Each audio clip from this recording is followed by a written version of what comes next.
मरुस्थल मंदाकिनी यह हिंदुस्तान का गौरव कहें। जी हाँ दोस्तों, आज हम मीराबाई के विषय में चर्चा करेंगे। नमस्कार दोस्तों, स्वागत है आपका मेरे चैनल वे टू लाइफ पर। दोस्तों, मीराबाई का हिंदी साहित्य में एक अलग ही स्थान है। मीराबाई का जन्म राजस्थान में हुआ था और इनके पिता का नाम रतन सिंह था। दोस्तों, एक कहानी है कि जब मीराबाई 3 साल की थी तब एक साधु ने उन्हें कृष्ण भगवान की मूर्ति दी थी और तभी से ये कृष्ण भक्ति में विलीन हो गई। इनका मानना था कि दुनिया में वास्तविक पुरुष अगर कोई है तो वो श्री कृष्ण हैं। इन्होंने कृष्ण प्रेम में बहुत सारी कविताएं लिखी। ज़्यादातर कविताओं में इन्होंने श्रृंगार रस का प्रयोग किया था। कृष्ण भक्ति में लीन रहना, भजन कीर्तन करना, यह मीराबाई का दैनिक कर्म था। दोस्तों, मीराबाई की कम उम्र में शादी तय हो गई, वो भी मेवाड़ के राजा भोज के साथ। दोस्तों, भोजराज राणा सांगा के पुत्र थे। मीराबाई ने बहुत मना किया क्योंकि वो कृष्ण से प्रेम करती थी, लेकिन उस समय का समाज पुरुष प्रधान समाज था और मीराबाई की शादी भोजराज से शुरू हो गई। भोजराज बहुत अच्छे थे, वो अपने इष्ट दुर्गा माता की पूजा किया करते थे, लेकिन ससुराल जाकर मीराबाई ने दुर्गा माता की पूजा करने से मना कर दिया। उनका सिर्फ कहना था कि मेरे तो गिरधर गोपाल, दूसरा ना कोई। दोस्तों, मीराबाई की छवि बहुत अलग थी। उन्हें अंतर्ज्ञान हो चुका था। उनमें एक दिव्य शक्ति थी जो उनके चेहरे पर साफ दिखती थी। राजा भोज ने कई बार मीरा को कृष्ण प्रेम में विलीन समाधि स्थिति में देख लिया था और राजा भोज समझ चुके थे कि मीरा आम इंसान नहीं है। वो इनकी भक्ति को समझ चुके थे, लेकिन दोस्तों, परिवार वाले नहीं मानते थे। वो मीराबाई को बहुत ज़्यादा परेशान करते थे। वो चाहते थे कि मीराबाई उनके परिवार के नियम कायदे के अनुसार अपने आप को ढाल ले, लेकिन मीराबाई हार नहीं मानती थी और वो अपनी कृष्ण भक्ति में लगी रहती थी। एक बार भोजराज युद्ध में गए हुए थे और युद्ध में उनकी मृत्यु हो गई। उसके बाद परिवार वालों ने इनका जीवन नर्क बना दिया। दोस्तों, इनके बारे में तरह तरह की अफवाहें फैलनी शुरू हो गई। इनकी ननद उदयबाई ने अफवाह फैलानी शुरू करी कि मीराबाई का किसी दूसरे पुरुष से संबंध है। दोस्तों, आप खुद ही सोचिए, इतना पुराना समाज जहाँ पे पितृसत्ता थी, उस समय स्त्री की हालत कैसी रही होगी। लेकिन मीराबाई को अपनी भक्ति पर पूर्ण विश्वास था।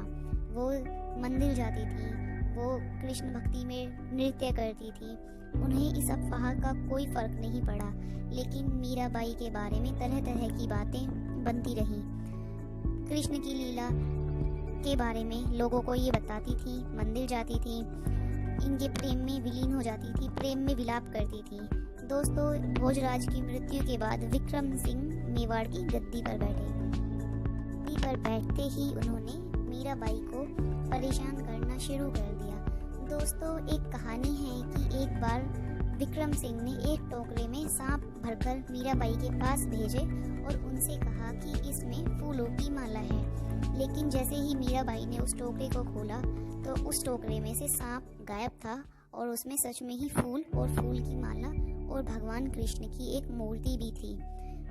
दोस्तों, मीराबाई की भक्ति के कारण, उनके प्रेम के कारण सर्प भी फूलों में बदल गए। एक बार मीराबाई को दरबार में बुलाया गया और इनकी अफवाहों पर यकीन करके इन्हें जहर पीने को दिया गया।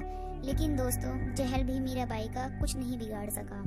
दोस्तों, एक और प्रचलित कथा है कि सम्राट अकबर भी मीराबाई से बहुत ज़्यादा प्रभावित था और वो मीराबाई से मिला था।